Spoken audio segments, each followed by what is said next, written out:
नाम योगानंद योगाचार्य। पता भारत। उम्र 50 नहीं 60 नहीं 80 नहीं 103।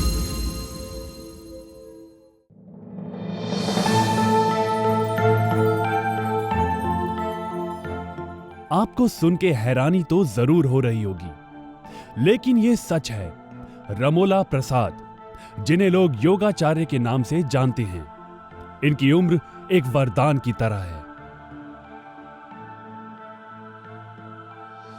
चांदनी चौक में एक लॉर्ड हार्डिंग ने सवारी निकाली थी, तो उसमें राज बिहारी बोस ने बम मारा तो हाथी मर गया, तो वो बच गया था। तो मैंने अपनी माँ से पूछा मेरा जन्म कब हुआ, तो उसने बताया कि जब गोला दागा था ना राज बिहारी बोस ने, उससे 2 साल पहले हुआ। एक छोटे से हादसे से रमोला जी की जिंदगी ने कुछ यूं करवट ली कि अपना घर परिवार छोड़कर निकल गए सच की तलाश में।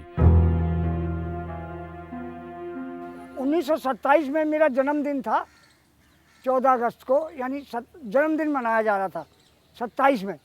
तो मुझे किसी ने सत्याग्रह प्रकाश दे दी पढ़ने को। तो जब मैंने सत्याग्रह प्रकाश पढ़ी तो मेरा दिमाग खराब हो गया। मैंने दूसरी बार पढ़ी, तीसरी बार पढ़ी, रात भर पढ़ता रहा। सो मैंने सारी मूर्तियाँ उठा करके और गहरे तालाब में फेंक दी छतरपुर में। तो मेरे पिताजी तिलक विलक लगा के और लकड़ी लेकर के आए कि पूजा करने के लिए भगवान को चंदन लगाऊंगा, कपड़े बदलूंगा, नहलाऊंगा। तो मुझसे पूछा भगवान कहाँ गए? मैंने कहा भगवान थे ही नहीं, वो पत्थर से कारीगर ने बनाए थे। तो मैंने उठा के समंदर फेंक दिए। तो उन्होंने मोटा डंडा लेकर के मुझे और इतने मारे और घर से निकाल दिया। जब घर से निकले तो उन्हें जिंदगी की पहली सीख मिली, जिसे अपनी जिंदगी में कुछ यूं अपना लिया जिसे आज तक संजोए हुए हैं। सफर जब शुरू हुआ तो कई लोगों से मुलाकात हुई और मौका मिला योग को सीखने का और योग को जानने का। गंगोत्री यमुनोत्री के पहाड़ों में गया तो उन्होंने कहा प्राणायाम जो है वो गृहस्थियों को नहीं सिखाए जाएंगे। मैंने कहा गृहस्थियों को प्राणायाम सीखना है, क्योंकि गृहस्थी बीमार होते, सन्यासी बीमार नहीं होते। बोले नहीं, तुम्हें नहीं सिखाया जाएगा। तो मैं 1947 तक पूरे हिमालय के चक्कर लगाता रहा, हर जगह पूरी हिमालय में, किसी ने नहीं सिखाया। 47 में एक लामा मिला मुझे, वो कहने लगा तुम्हें प्राणायाम सीखना है तो मैं वहाँ ले सकता हूँ, तिब्बत। तो मुझे तिब्बत ले गया 47 में।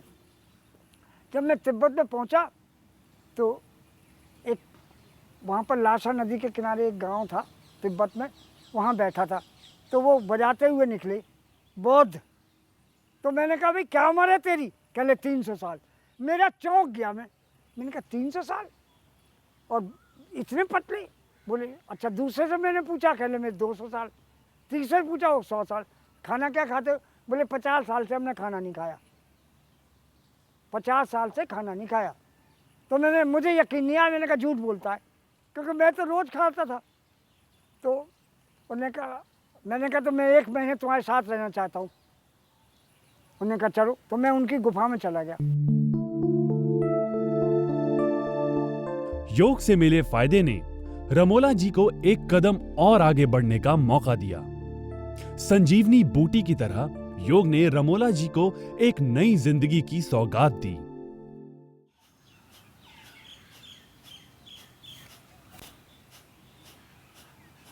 एक 1000 बार हिलाता ही रहा मैं। उसके बाद में उन्होंने कहा कि पहले उद्यान वन लगाओ।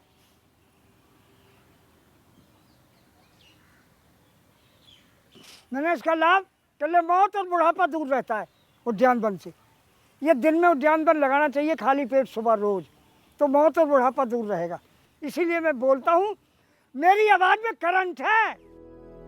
अपने करीबी की सलाह मानकर रमोला जी घर वापस लौट आए। एक सरकारी विभाग में नौकरी करने के साथ साथ योग सिखाने का भी काम शुरू किया। मुझे वहाँ पर एक आदमी मिला प्रेस में, फोटो लिथो में काम करता, उसका नाम था गणेश शर्मा। उसके पिताजी थे उसके पिताजी जी के लक्ष्मण शर्मा, तो नेचुरोपैथी के, तो उन्होंने उससे मिलाया। वो उस समय 80 वर्ष के थे। तो गणेश, तब फिर मैंने नेचुरोपैथी में भी ध्यान दिया कि नेचुरोपैथी सबसे ठीक है, एलोपैथी से ज़्यादा नेचुरोपैथी ठीक है। तो नेचुरोपैथी से इलाज करना शुरू किया मैंने, उनसे सीख करके। रमोला जी की यात्रा यहीं खत्म नहीं हुई थी। गृहस्थ जीवन की मोह माया भी उनके बैरागी मन को बांध नहीं सकी। वो फिर से निकल पड़े अपनी अधूरी यात्रा को पूरा करने। विद्यानंद विदेह पे गया तो उन्होंने मुझे संन्यास दे दिया। संन्यास के बाद में फिर मैं सन्यासी हो गया। उसके बाद मैं हिमालय में चला गया, पत्नी मर गई। जब वो वापस आया तो वहाँ पर श्री रविशंकर ने मुझे बुलाया। श्री रविशंकर ने, उन्होंने कहा भाई, तो बुलाया तो उसने मेरे पैरों को हाथ लगाया तो सारे कैमरे मेरे मुंह पर आ गए। भाई, इसने पहली बार तुम्हारे पैर छुए, सारी ज़िंदगी किसी के पैर नहीं छुए। तो फिर वो मुझे अपने स्वतंत्रानंद आश्रम में ले गया। तो वहाँ पर उन्होंने 20-30 डब्बे मिठाई के पेश किए मुझे। मैंने सब फेंक दिए। मैंने कहा मैं मिठाई नहीं खाता। इसने एक कमंडल में मुझे बादाम भर दिए। उन्होंने ही फिर मुझे सिंगापुर भेजा, फिर उन्होंने ही हांगकांग भेजा, उन्होंने ही इंडोनेशिया भेजा, उन्होंने ही मलेशिया भेजा।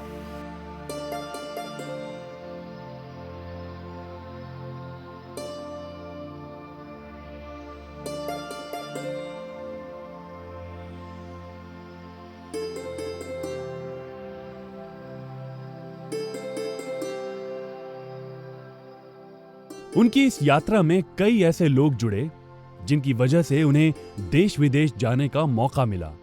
आज कोई ऐसा देश नहीं है जहां रमोला जी के व्यक्तित्व से कोई परिचित ना हो। भोजन सुधार करता हूँ हमेशा।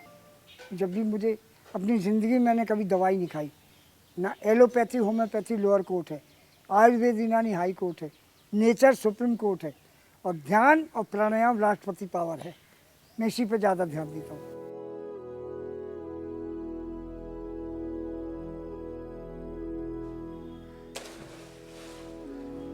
आज जिस तरह की जिंदगी रमोला जी की है, उसे देखकर कोई अंदाजा भी नहीं लगा सकता कि इसी शख्स को दुनिया भर में इतनी इज्जत मिली, योग सिखाया, नाम कमाया।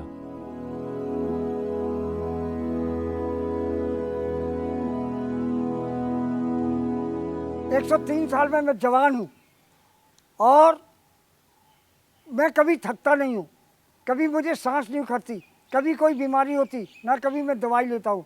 और जब भी बीमार होने का होता है तो 2-2 महीने का उपवास कर लेता हूँ मैं, पानी पर, तो नई ज़िंदगी शुरू हो जाती है मेरी।